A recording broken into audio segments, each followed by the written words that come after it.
Hey peeps, today's task is to change the coolant temperature sensor on this 2011 Ford Fiesta.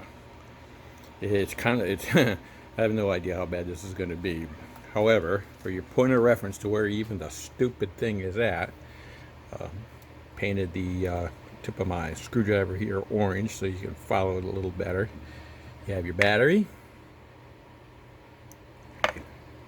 Big red thing, positive terminal here. So you see the ignition pack right here. If you go directly below it, you can see where my screwdriver is going. That connector right there is the coolant temperature sensor. So I think my plan of attack is going to be, I'm not sure yet. People I've watched do this online, which nobody's done a Ford Fiesta, they've done like Focuses and other things. Just simply remove this hose here and worm down in there to get it. It's not a screw terminal, it's a clip and a plug. So I'm going to drain the coolant. I'm going to probably pull the ignition pack off to get to it.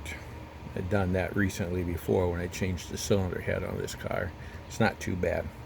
So we'll see how this goes. I'll keep you posted. Okay, peeps, I removed the coil pack here, and it looks like it's giving me fairly easy access to the sensor located right down here. The biggest challenge is going to be removing this clip. Well, maybe not the biggest challenge, but remove this clip, and then you just pull this clip out, and this sensor pulls straight out, no tools. The question is managing the coolant loss.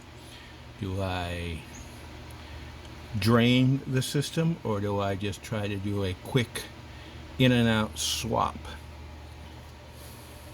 Let's see. Either way, I'm going to lose some coolant to the ground, so let's not forget to put a pan under here to catch the coolant. While the modern coolant doesn't have the sweet taste that pets like, let's just not take any chances. I got a long pair of needle nose pliers. We're just able to get in there and rotate it around, get the latch pointing straight up. So now it looks like a pretty straightforward job to get the latch off.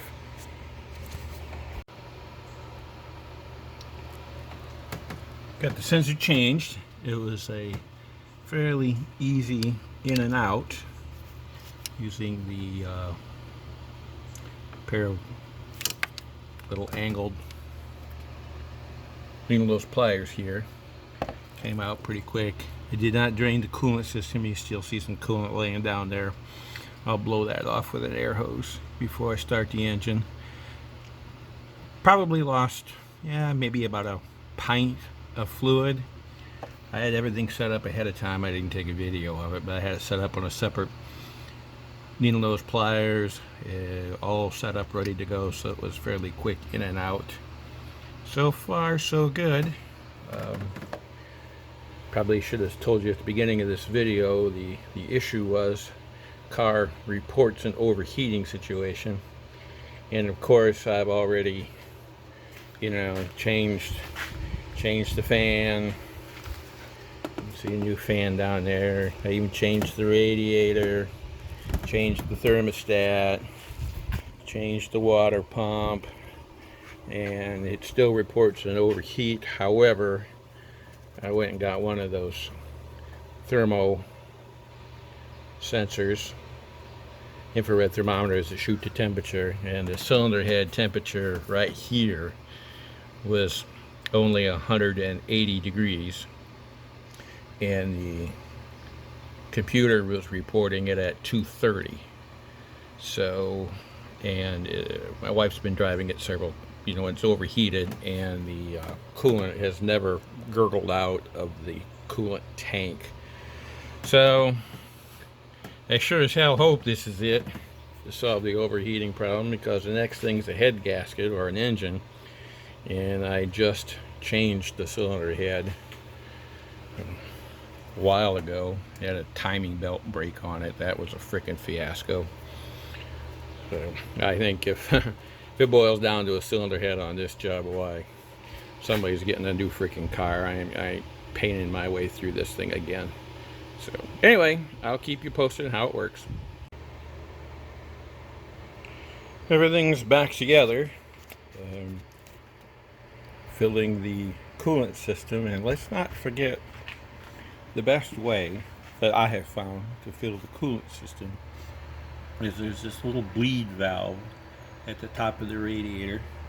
It doesn't have a Schrader valve in it or anything. It just is open.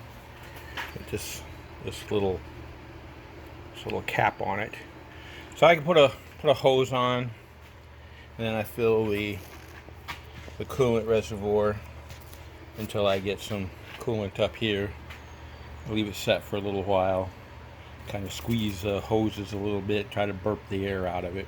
I didn't lose much out of here, so it's didn't have to put much back in. The stupid thing only has, so the coolant system capacity is like 5.8 quarts, so smallest engine I've ever worked on. Little tinker toy here. So anyway, that's really important. I know some people just fill the coolant up and drive.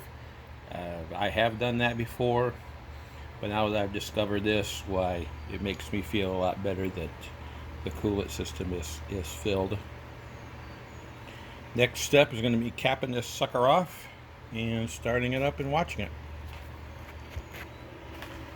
Okay, I just got back from a test drive. Nothing exciting happened. A little Ford Fiesta here. The temperature was stabilized at 205. A couple times it ran up as high as 230, but then came right back down and set at 205, 206 for the entire drive.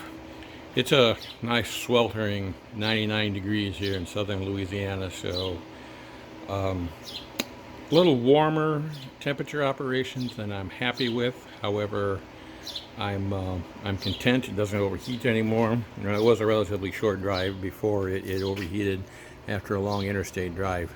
I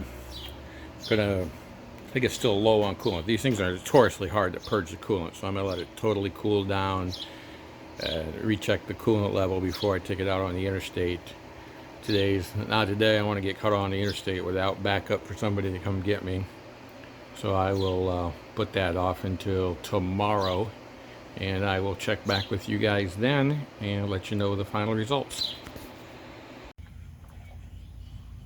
Okay, just took the old Ford Fiesta out for about a 20-mile ride. Various city and highway driving.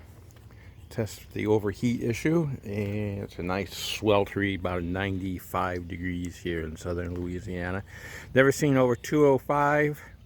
Well, I'll take that back. Maybe like a 2012 after getting off the interstate.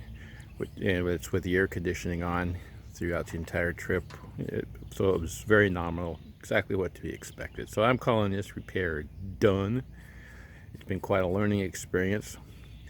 Hopefully this little video on how to replace the coolant sensor.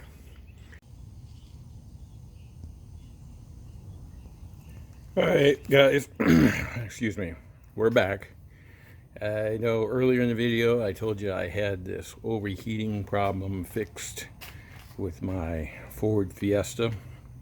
I took it out for a road trip yesterday on the interstate because I still had a hunch that it just wasn't exactly fixed, and it overheated dramatically. The symptoms are it runs about 205, 214 in traffic, and on the interstate with the air conditioner on. You get off the interstate, you get up to a stoplight, you start slow rolling through traffic, and it just instantly overheats, right up to 248, 250. That's where the annunciator light on the dash turns on at 260, or excuse me, at 250. So, and then you just can't get, no matter how you drive it, you can't get the temperature back down. So I sat along the interstate for about an hour, letting it cool off, and then was able to get off the interstate and drive slowly through town. And it didn't overheat then. You know, it ran up to like 205, and it was fine. Still, I mean, so obviously it still had a problem. Started thinking about it. You know, got to have a fair amount of experience with other engines, not this one. But to me, it's just like the cooling system wasn't completely filling. Like there was an air pocket in the damn cooling system somewhere, and I just wasn't getting it full. Like I told you earlier, this thing only has the cooling system only holds 5.6 quarts, and so it's a pretty tiny cooling system. And you know, earlier in the video, I showed you how I bled the system using this bleeder right here. So I assumed it was full, but it wasn't, and I'll tell you in a minute why I come to that conclusion. So started putting some thinking to this about how the engine coolant circulates, and there's a hose that goes from the back of the cylinder head back here around to the coolant reservoir / overflow bottle here. And so as the water circulates through the engine before, at all times, to purge the air out, the coolant has to come out this hose into the coolant overflow tank, and then from there it flows back the coolant overflow tank back into the system, which tells me that while the engine is coming up to temperature and operating, this hose here, which is, I've already replaced it, but the more familiar, will look like this plastic hose here that runs along. This should be near this hose here should be near coolant engine operating temperature. Well, for the time I've had this car, it's a 2011. This is being filmed in 2020, the great year of the pandemic. This hose here has never warmed up, and the coolant tank, overflow tank here, it's never been hot. It's always befuddled me. Couldn't figure out why, but I thought maybe it was some weird science that Ford had going on. So I started taking this coolant hose apart, thinking, all right, there's got to be a restriction. In fact, I've just pulled it off, and I just blew through it, with my mouth, and it felt like I had a restriction in it. So you can tell all my bits here. This is leftovers from the project, and started hunting down, and there was a restriction in this hose. As I blew through it, there was a restriction, and started hunting it down, and I found this little item inside the hose, inside this tube. And I'll get it out of the cap here in a minute and show it to you, or out of the pill bottle here in a minute and show it to you. But that I found lodged in the hose about right here, and it wasn't allowing the coolant to circulate from the back of the cylinder head into the coolant recovery bottle. I replaced that hose. You can they get this hose on Amazon for like $30, and it's on order. It's coming. In the meantime, I just replaced it with a 5/16 fuel hose, and covered it with some convoluted tubing to keep it from scuffing. Looks like I need to kind of tie this up yet. Maybe put a hose clamp on there to keep it from getting into that fan belt. But excuse me. Anyway, put that in there. Thing runs like a totally different vehicle. Out on the interstate, about a 95-degree day. Of course, it's southern Louisiana, where it's just humid as hell, if that makes any difference. Never seen coolant temperature on this vehicle over 199 degrees. Got up to 205 one time as I came off the interstate and headed towards traffic. And now this coolant reservoir heats up. You can see coolant flowing through as the vehicle's running here now. It just behaves like a totally different vehicle. It is The air conditioner even works better. For why, I have no idea, but it does. So now, finally, at long last, I am calling this fixed. I sure hope like hell none of you guys ever have to go through this pain, but it's out there. I don't know what this is.